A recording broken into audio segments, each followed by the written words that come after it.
Butte was still a pretty tough town at that time, you know, very blue collar. I still remember when I talked to friends that played football here or basketball, they always, they didn't always want to win when they came to Butte because they knew they'd have to fight their way out of town.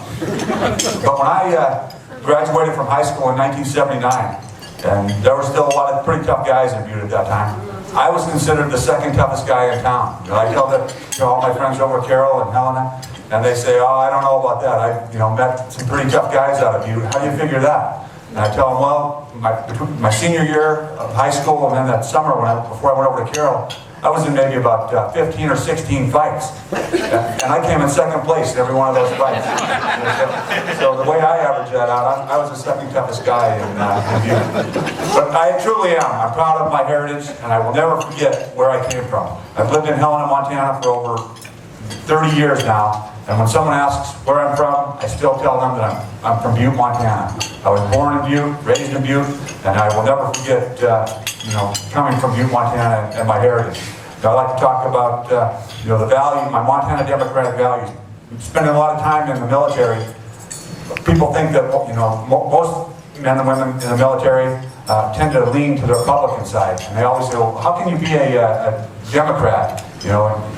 We're in the military, you spent 33 years in the military, you should be a Republican.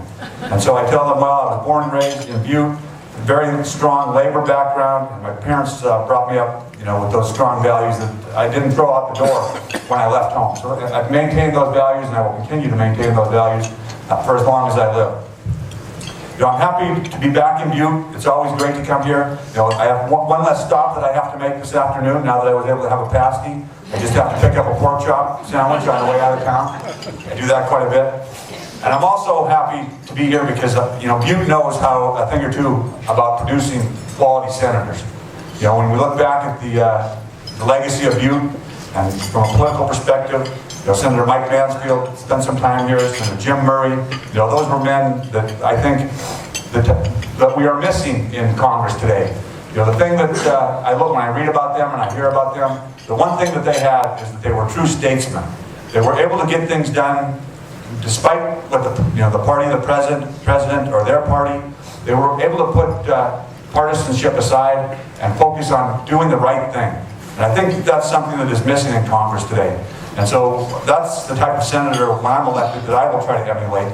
I will try to emulate men like Mike Mansfield, Lee Metcalf, Jim Murray, people who were able to get things done back in Washington, D.C.